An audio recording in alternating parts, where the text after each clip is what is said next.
All right, calculus people, I'm going to run through some stuff on triple integrals. That's our topic for the last major topic that we're covering here. So I want to get some examples in with moving into cylindrical coordinates and then introduce the spherical coordinates and how the setup is for that. We will tackle a few of those and work through some problems on that stuff today just as examples. Again, not diving into the theory here too much. I'll try to explain why the extra stuff shows up in these units of volume. To at least look at the pictures on it and try to explain why that comes about. But then we'll work through examples, see the technique in place. Get started with that.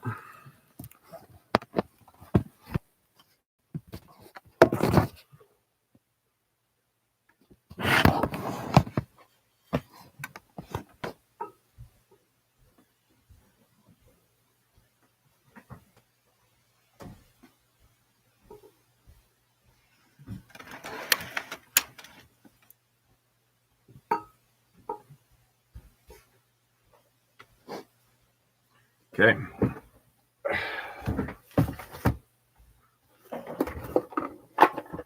So basic setups for each of these things to look at first. If you're just dealing with regular rectangular coordinates, then there really isn't anything new to this except we're going another layer that we didn't have with double integrals. We're just adding the third thing in. So you got three integrals. And it really doesn't matter the order of these things. They're all just rectangular stuff. So those, if we want to do X and then Y and then Z, it would look this way around, but we work from inside out on these things. If you do this integral with nothing in here, essentially the function 1 in here, you're just counting up all of the little pieces of volume that are in here. This is your, you'll see this notation for it, the dV. So if we're dealing with triple integral over some region in I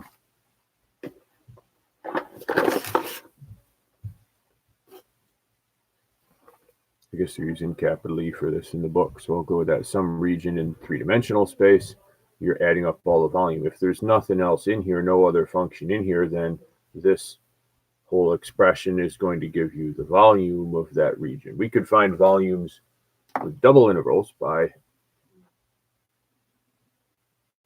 looking at the top minus the bottom function and integrating it over the other two variables. And that is exactly what's going to happen here, because whichever one of these is the inside function, you're just going to get X evaluated from here to here. So you end up with the top minus the bottom function in there if the X is your top and bottom. But so that is exactly the same thing. This is going to reduce quickly to a double integral over the other two variables, and that's fine. But if we have some other function in here, then what we're doing is adding up values of the function over that whole region, over that all of the volume of that region. So we could have other functions in there.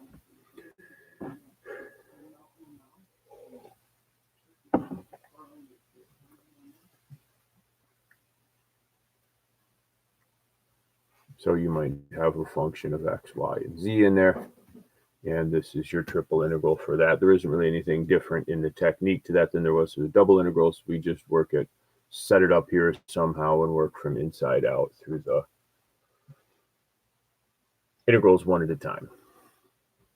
So they look impressive, but you're really just doing an integral problem in here, and then another one, and then another one. Not that deep in the theory, but then we want to transition to the other coordinate systems, because for some regions, it's real easy to describe them as x going from something to something and y going from something to something and so on. And a lot of the regions that they do are more rotational, which means angles going from something to something are a better way to describe them. So we're going to cylindrical coordinates next, and we got to see what these pieces look like there and what the conversions are. So if we're going to cylindrical first,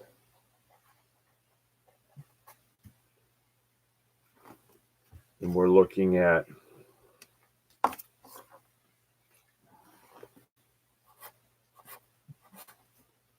basically polar coordinates in the XY plane, and then Z is still the height above it. That's what we're talking about with cylindrical. Z is the height above the XY plane, and we're just doing the XY plane in polar, which we got pretty good exposure to that before. We got some integration with that before, and now we're dealing with that again. So the conversions, if you remember for that, is that X is R cosine theta, and Y is R sine theta.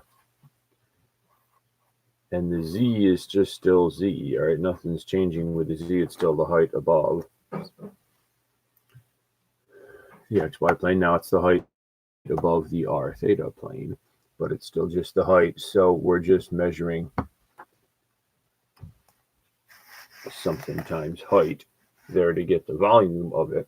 So your area is your area unit for the polar, and then you multiply that by the change in Z to get your volume unit. So the dV for that one becomes,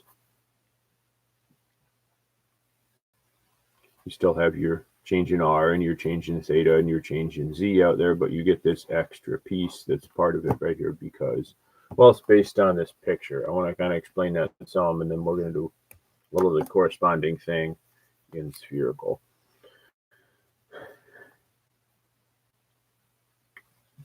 Well, that's based on this picture that if you have a small change in theta, this is your origin here, and this is some small change in theta, you have some region of area right here. We're splitting it up kind of this way. So there's a change in R that's going on. But this dr d theta thing is going to get larger if it's farther out this angle.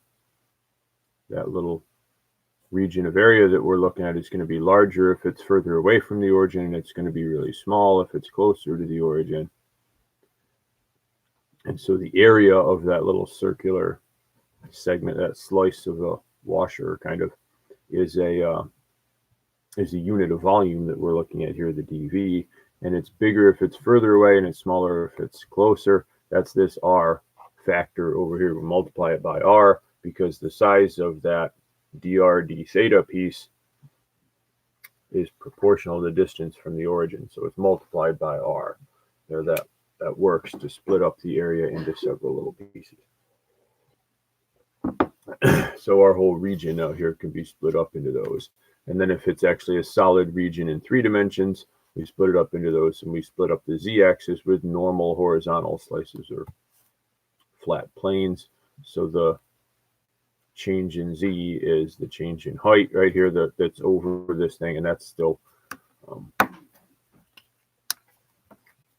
there's nothing else that gets added with the dz there. So this was our unit of polar area before, the dz being in here, or you could actually change the order of these things sometimes, but the r is the only thing that's different about the setup there. Your function can be expressed as functions of r and theta by making these substitutions, so you can still have an r in there, but it's f of r cosine theta and r sine theta and z. So this is the underlying variables, and there are those 3 variables, and we set that up. The order of these things is going to be determined by what the region is usually, and sometimes by what kind of antiderivatives we can do with the function. So just like with double integrals, that's where it takes a little bit of technique, is trying to think of which way around we want to do this that's going to actually work to be able to set this up. If we're going dr d theta dz the way that I wrote them down, then the inside one, of course, is what r goes to and from. So it's the inside and outside of our region as coming from the origin out. And those can be functions of theta and z because those variables are still in play. And then if theta is the next one, then this is the bottom, and we got to be able to set up, understand our region well enough to set it up that way. If you don't have a clear-cut top and bottom, then maybe you want z to be one of the inside ones, and you want to work your way out. The outside one should kind of be a straightforward thing as far as being able to tell where it starts and stops, because these have to be just constants by the time we get to the outside integral. You're going to and from a number. And so I'll get some examples of that, and then we're going to make that same transition into cylindrical. I don't know if this is coming out very readable. Going here. I'm going to try to write a little bigger, even though there's a lot of symbols going around. I'll try to make this readable when I get to actual problems on it. And I have the picture kind of pre-printed for spherical when we get to it. Let me work an example here in cylindrical coordinates first.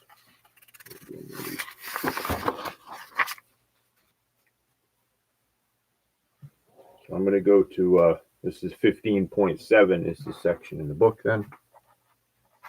Section 15.7.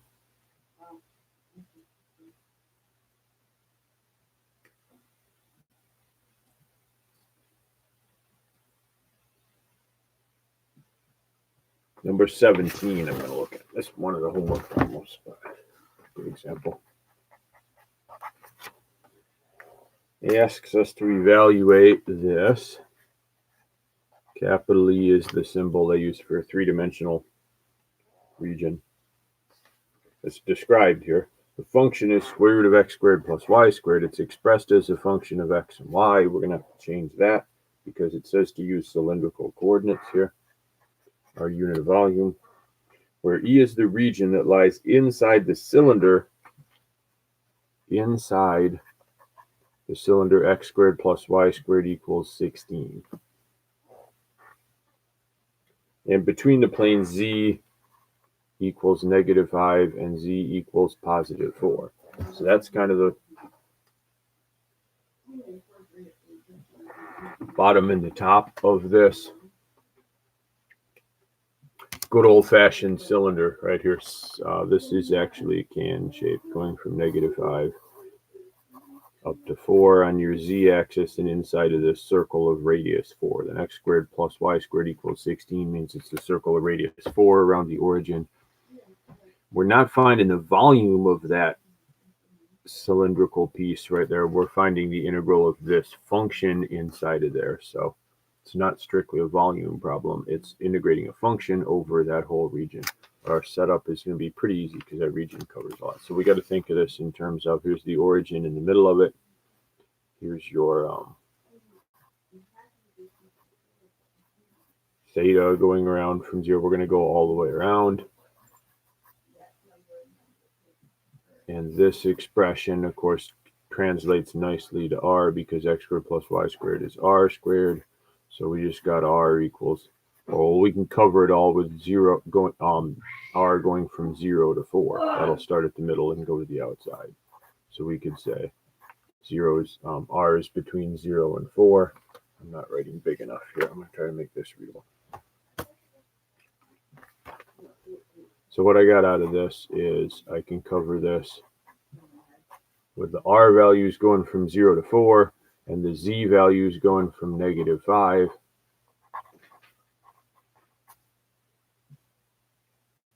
And since I'm going all the way around through all 4 quadrants right there, theta has got to go from 0 to 2 pi.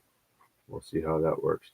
All of those came out nice numerical things. So we got a lot of freedom as to how we set up the integral. Making inequalities like this is a good way to think it through. If you have to use functions out here, then that tells you that this variable has to be done before whatever variable is involved out here. In this case, they're all constant, so we could use dr, d theta, dz, or any order that we want as far as that goes. We'd be able to set it up that way. Let's look at what the function looks like, though, and polar. X squared plus y squared is r squared. The square root of that is just r then. So this becomes just r. dv becomes r. dr, d theta, dz, still interchangeable. I might change the order of those things. But let's see, what I have to integrate is just going to be r squared inside there.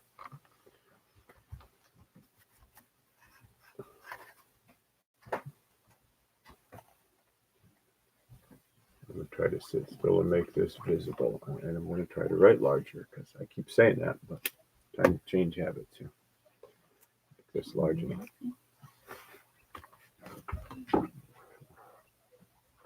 But the function is just r squared, and I can do the integral of r squared anytime. That's not going to be hard to find an antiderivative with for anything. So I'll just leave them in the order that they're given. I'll go ahead and get my bounds on this thing. Now I'm going to think this through. So the inside one's dr, so r has to go from, well, in this case, it's from 0 to 4, inside to outside. And then I have theta written down, and theta is going all the way around from 0 to 2 pi. And then I have z last, which is top and bottom, but that's just from -5 to 4.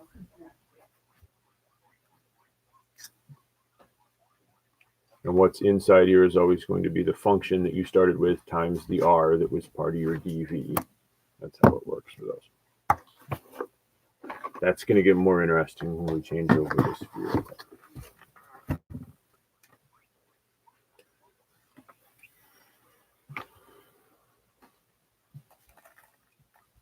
Then we'll work that through. Just got to think this through one integral at a time and try not to get overwhelmed by the symbols that are going all over the place. But this inside one, antiderivative of r squared with respect to r, is just r cubed over 3. Have to evaluate that from 0 to 4. So as long as the things that you plug in here are fairly simple, this isn't going to get very complicated then. It's work through it. So I'll keep the other pieces out here, but I'm not really thinking about those yet.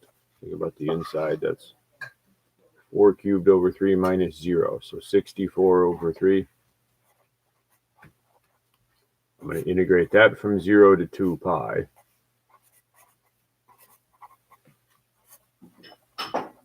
And keep the outside one there, but I'm thinking about just this next layer of it now. Well, really should include the d something. That's the important thing. I'm doing the antiderivative with respect to theta. But this is just a constant, so it's a constant times theta evaluated from 0 to 2 pi. So I've just got 64 over 3 theta going from 0 to 2 pi. This is just going to be constant again. And then I have to do 5 to 4. So that's 128 pi over 3. Integrating that with respect to z, we really don't have any interesting antiderivatives in this. It's just this times z now. So it's 128 pi over 3 times z evaluated from -5 to 4. So times 4 minus this times -5. That comes out to, well, 4 minus -5 is 9. So I guess I got 128 pi over 3 times 9, and we can simplify that a little bit.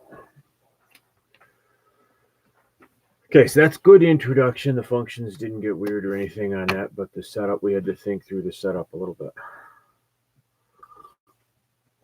And we're not going to get terribly complicated with this. We're just trying to get the techniques and ideas out there. And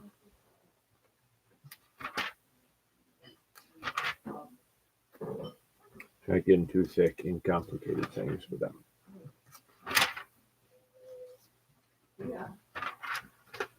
All right, so I wrote that stuff up in Monday's announcement, but I didn't go into spherical at all. I want to spend a lot of time on that now. Think about how this goes to the next, well, to the other type of description on this. Instead of measuring z as a regular distance measurement from the xy plane, we can look at the height in a different way.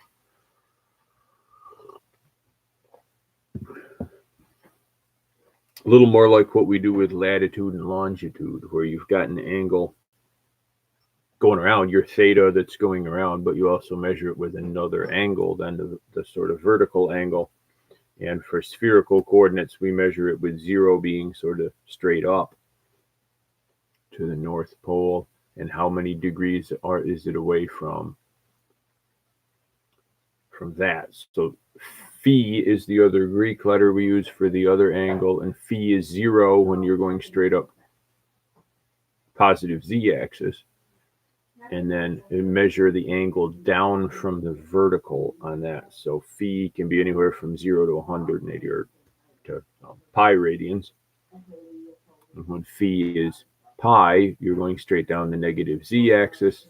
So we only ever need, if we're talking about regions over there, we only need phi to be between 0 and pi all the time. That covers the whole picture. So I need some paper. I'll draw this a little bit, and then we'll think about the region of volume.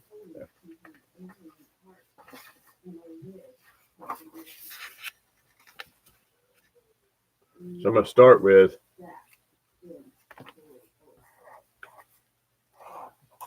a scheme for drawing the x, y, z axis and making this easier to visualize here.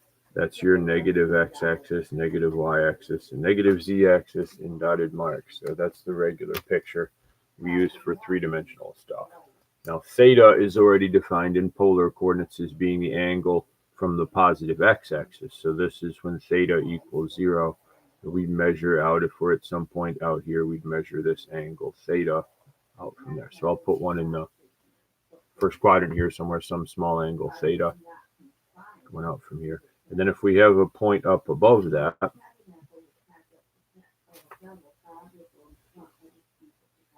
we're going right angle right here. So this is some XYZ point, but we're not measuring it by X, Y, and Z anymore. We're measuring it this way. This is the regular R in polar coordinates. R is the distance from the origin to that point. But now we've got a distance from the origin out to the point itself. So it's not in the plane from the origin to the point. It's in three-dimensional space from the origin to the point. It's kind of the radius or distance from the origin. So it's another kind of radius, and we're going to use another Greek letter for that. It's a length measurement, but we're going to use a Greek letter rho for that.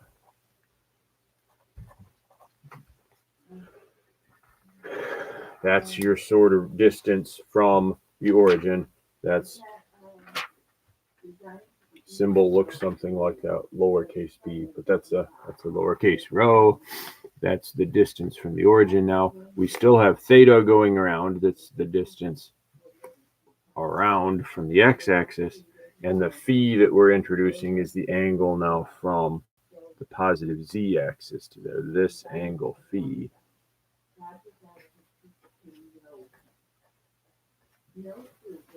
goes from 0 potentially all the way around to 180. If we're above the xy plane, then phi is going to be between 0 and pi over 2.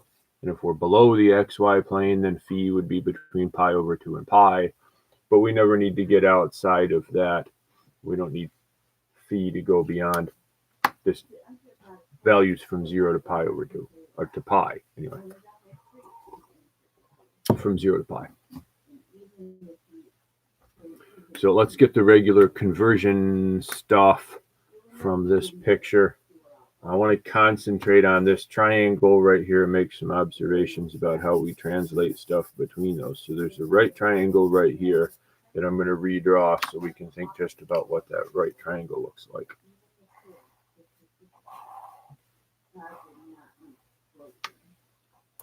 This is Z, or my height. This is the distance from the origin out to that point in the xy plane. That was the old-fashioned R, the polar R. And this is rho out here.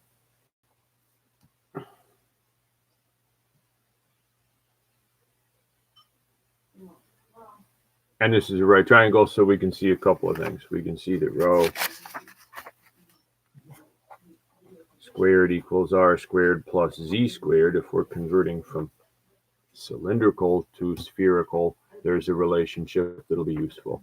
But also think about this angle phi. Now, if that's the distance, if that's the angle rather from the vertical down to there, then that's alternating angles. With this one, the phi would also be right here in my right triangle. The angle from the vertical would be phi. So using regular right triangle stuff, now R is going to be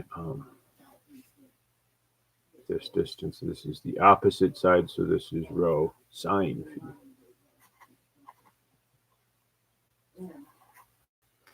And the z is the adjacent side. So that's rho cosine phi. Those are conversions that are useful, relationships that are useful in there. When we set up integrals over this, that one especially is going to come in handy.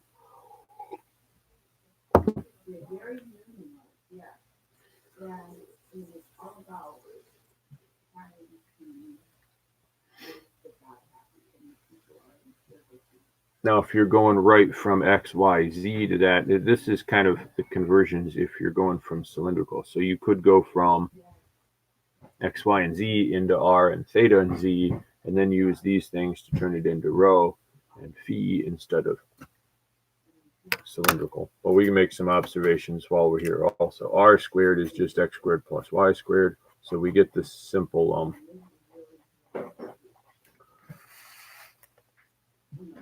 sort of three-dimensional Pythagorean theorem there. Rho would be your distance on that, and x, y, and z are all there. That looks like what we use, like your distance formula in 3 dimensions, as your distance from the origin would look like that.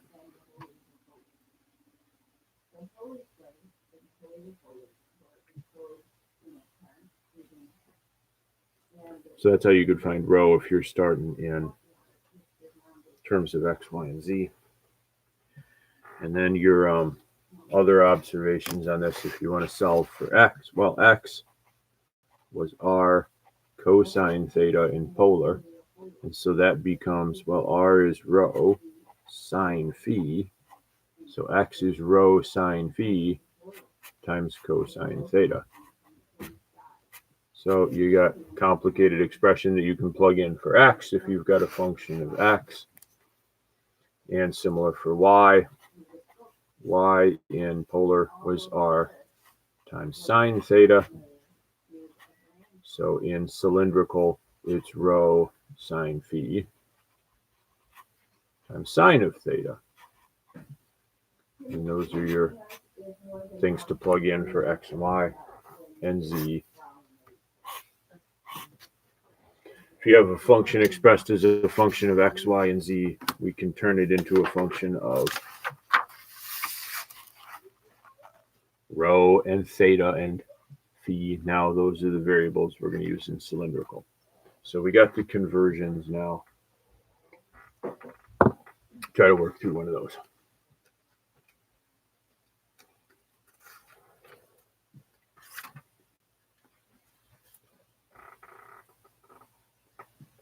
Still not getting that good visibility on this.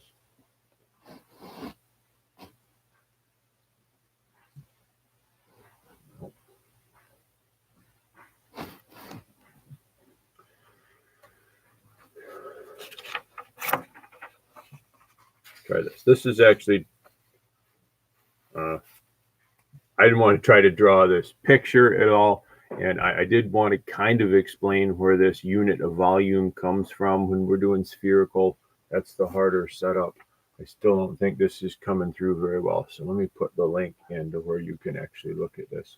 It was in an open source textbook from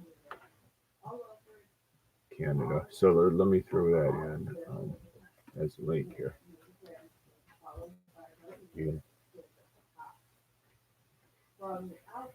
It should take you to this section. If you scroll down a little bit, it goes through the cylindrical stuff nicely, and then it introduces the spherical this way. The unit of volume gets really a little more complicated here, and we got to find our way through that. Most of our textbook actually does that by coordinate transformation stuff, which we're not even getting into. So it doesn't really explain where this comes from without going through a lot of other extra stuff. So I wanted to at least look at the picture of where this thing comes from. See if we can get that. A little better. But there's your little unit of volume when you're integrating over some three-dimensional region, and you're measuring it by what? Some little change in phi, and some little change in theta, and some little change in rho. Now, so this is in terms of change in rho and change in phi and change in theta. This is the sort of box that you end up with. Your whole region would be sliced up into these little shapes. A sector of a sector here, I guess. Okay. Okay, to burn off.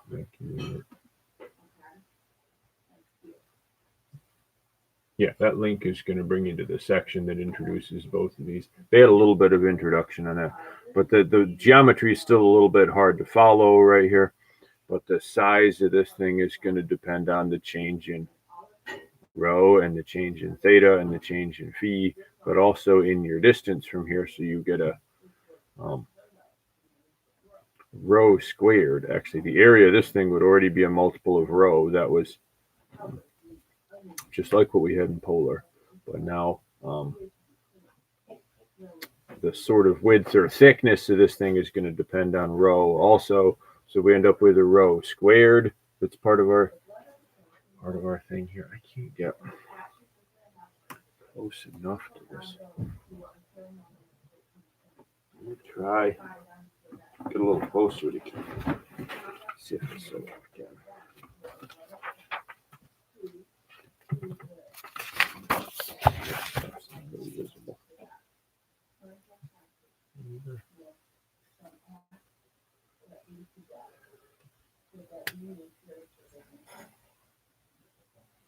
Not much better on here. So I'm going to point to things, but look at it on the page. But you got a rho squared, and you got a sine phi in that because the r that was in our cylindrical, the unit of volume included that times r, and that r is rho sine phi. So you get rho squared sine phi times the changes in all of these things. So when we go to, that's the sort of Riemann sum setup, but when we go to the integral, this is what it would look like. Your function would be in there, and you would have, in every integration problem, you'd have whatever your function is, and then you'd have rho squared sine phi times the changes in each of the variables there, the d's for each of the variables. So the unit of volume has to include all of that. Or what starts off as dv in the problem turns into rho squared.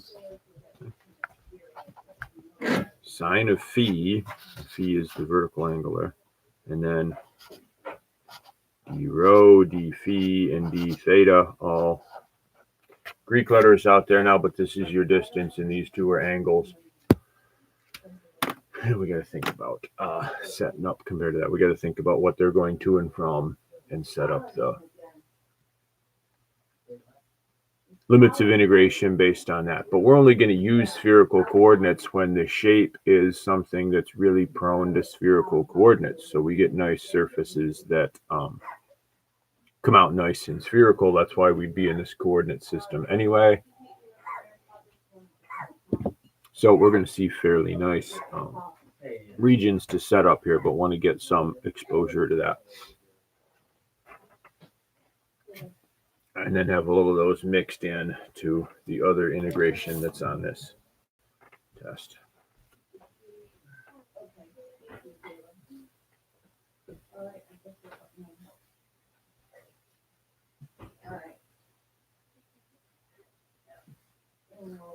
So I'm going to tackle one of the exercises that's in between here. That's not part of the homework, but it's kind of introducing this coordinate system to get used to it.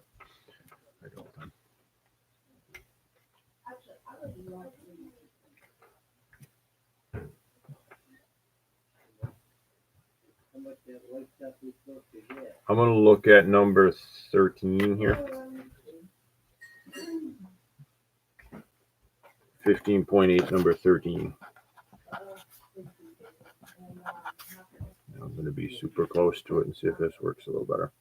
But it says to sketch the solid described by this. So here we're working through this idea from this perspective. If rho goes from 2 to 4, and phi goes from 0 to pi over 3, and theta goes from 0 to pi.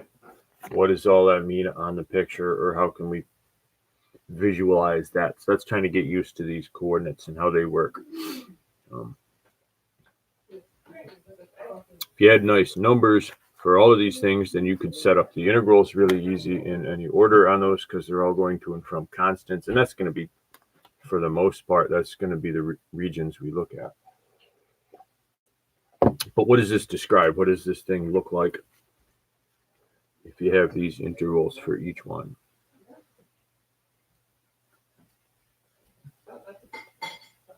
So that first one's the distance from the origin. So that kind of means we're between 2 and 4 units from the origin.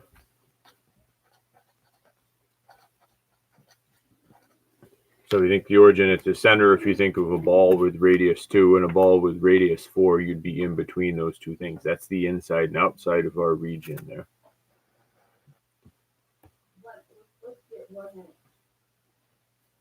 This is still close to the positive z-axis. We're not getting very big values of phi right here, so it's close to the positive z-axis. That's inside some kind of cone then.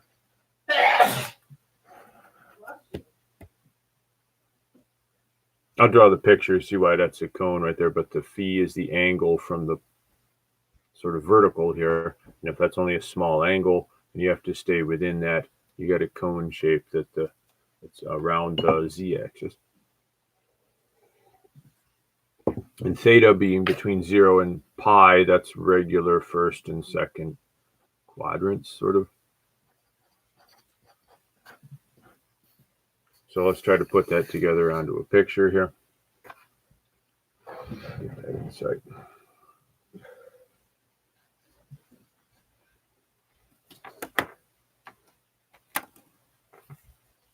So start with x-axis, y-axis, z-axis for reference right there. Angle being small coming from that z-axis means we're within that sort of cone right here. Pi over 3 is like 60 degrees, so it's actually a pretty wide cone going around that. We're only going to be within this part of it coming down to this cone. And we're only, theta is going from 0 to 2 pi. So if I put my negative x-axis there, I'm only sticking on this side of it. So I've got a cone split this way, and I'm only looking at this half of a cone.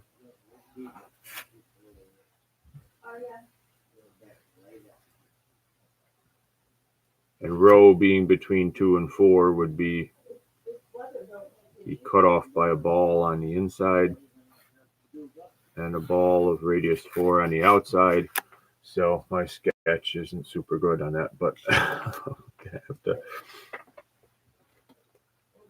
we're gonna have to try to visualize stuff like that and integrate over that. My drawing didn't turn out too great.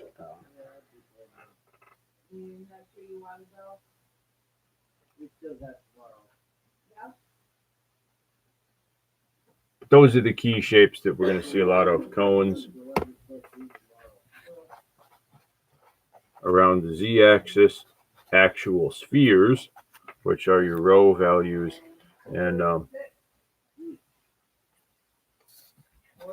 planes.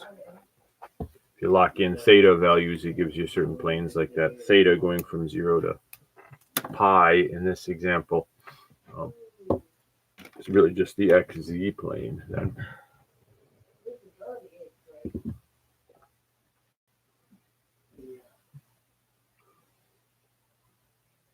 So work through a little introductory thing. I'm going to try to go back through it here. It's nice to do something that you know how it's supposed to come out when you're trying to get comfortable with a new technique, or in this case, a whole new coordinate system. So I'm going to look at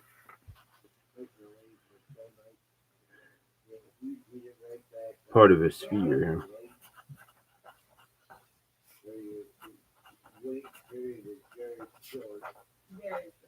We'll do a sphere of radius 5 only in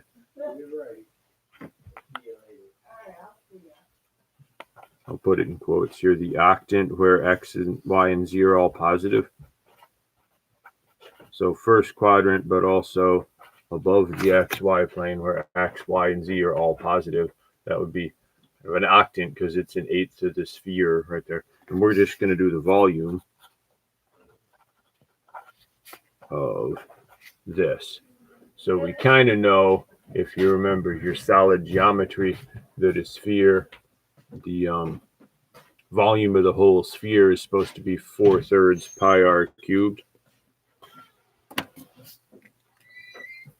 So note here that this should be 1/8 of 4/3 pi r cubed, and the radius is 5, so it should be 1/8 of 4/3 pi times 125. That should be the answer to this thing. Simplifies a little bit. We're going to have to see if we end up with that.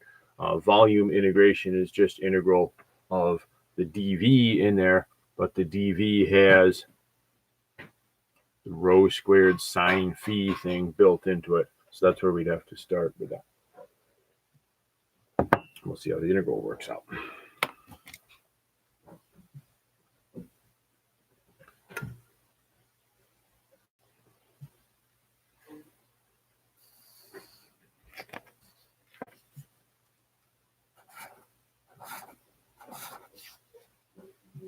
So there's no function in this one, or the function is just 1, but my dv in this thing is going to turn into, by the formula, rho squared sine phi and all your d's out here. And I'm going to do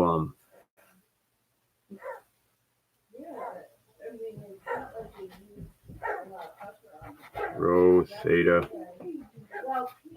phi. I just wrote down an arbitrary order on that. Might change my mind, but I think those will work nicely. Oh, I got something sort of readable. I'm going to try to stick with that.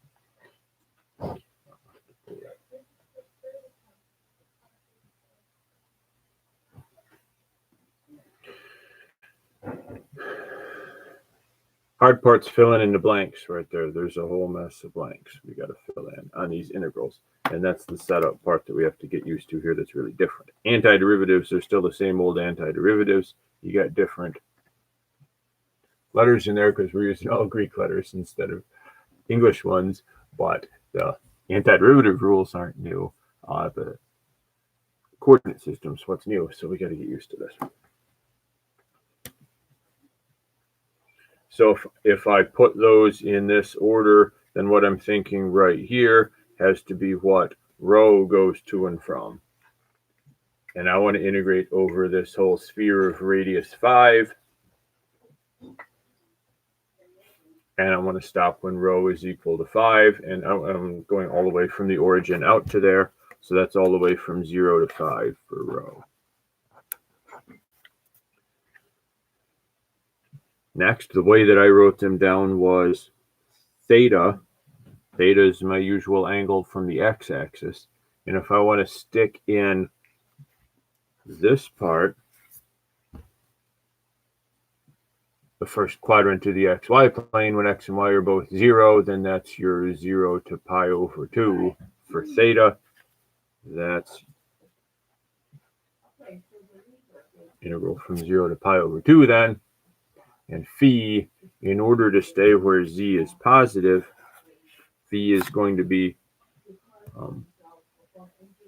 sort of first quadrant also. Z is positive when we're less than pi over 2. So it's from 0 to pi over 2. Also for that.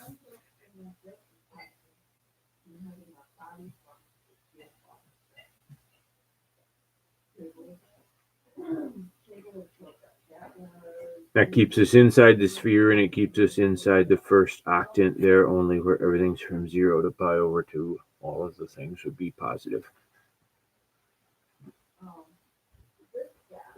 And somehow working through that whole integral ought to come out to what we know this volume is supposed to be. So let's see what happens. They're all pretty independent here of each other. No interesting integrals on this really. For the inside one, the only thing that's considered a variable is the rho. It's just the antiderivative of rho squared. This is going to be constant multiple of that. So the antiderivative of rho squared is rho cubed over 3. It's still going to be multiplied by this just along for the ride at this point. And we're evaluating that from 0 to 5. Copy the rest of these outside things down so I don't lose track of them.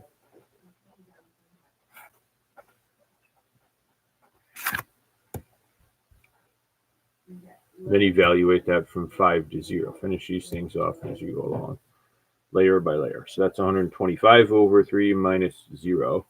So I got 125 over 3 sine phi.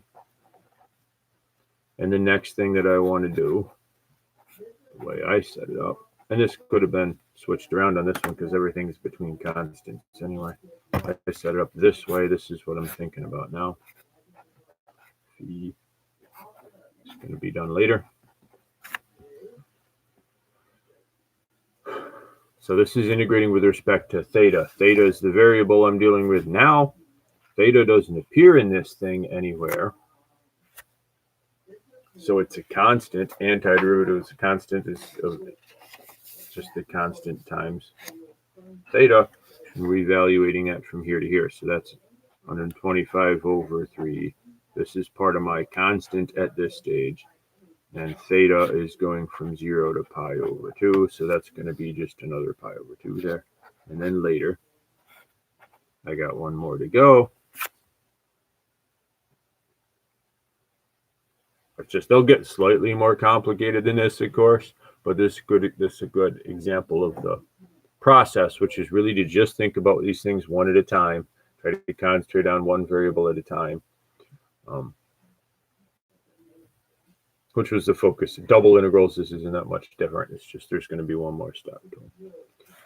So theta, pi over 2 minus 0 is just another pi over 2. So now I got 125 over 3 times pi over 2 times this sine is still sitting here, but that's going to be done now. Next.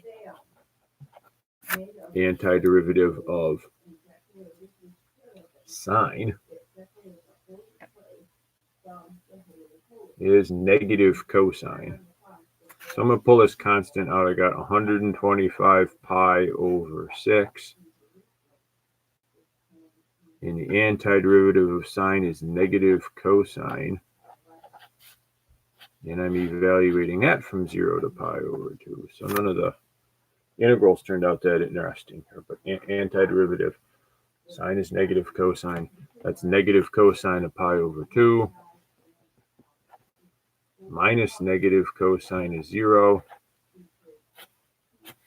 which is 0 plus 1. So all that came out to 1. I have 125 pi over 6 times 1. That was my constant right here. So I got 125 pi over 6, which does match up with what I wanted to have for volume.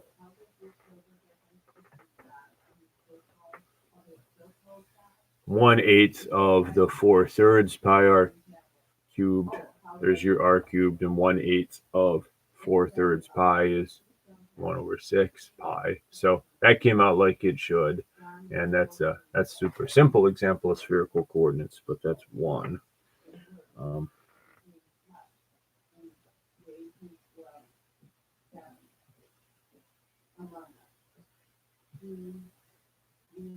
That's actually fairly similar to number 17 in the homework.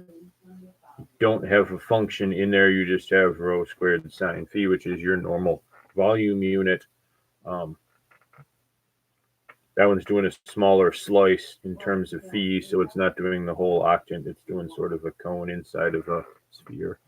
But process would be fairly similar to that example I just did. I'm going to try out... I'm going to have to see what happens with number 26 here at the area between spheres. I'm going to have to see if anything interesting happens on that. I'll try to put up a video for number 26 later just to get another example up, because this is time-consuming stuff, and I may have another thing to get to. So I will, I'll put up number 26 later. If you want to give it a try, the rest of that homework, I will put up a video later that goes through the step-by-step on that. See if I can get myself a better camera situation for it. And I'll put that up later on. Let me know if there's other ones from the earlier sections that you get stuck on. I jumped mostly into spherical for this morning. Try some stuff out, see what happens with that. We've got a little review time going into next week also, and I'm going to take the test on this stuff next week. So try them out. Let me know what questions come up. I'll see you all soon. Well, I won't see you, but we'll be back in touch soon. Good luck.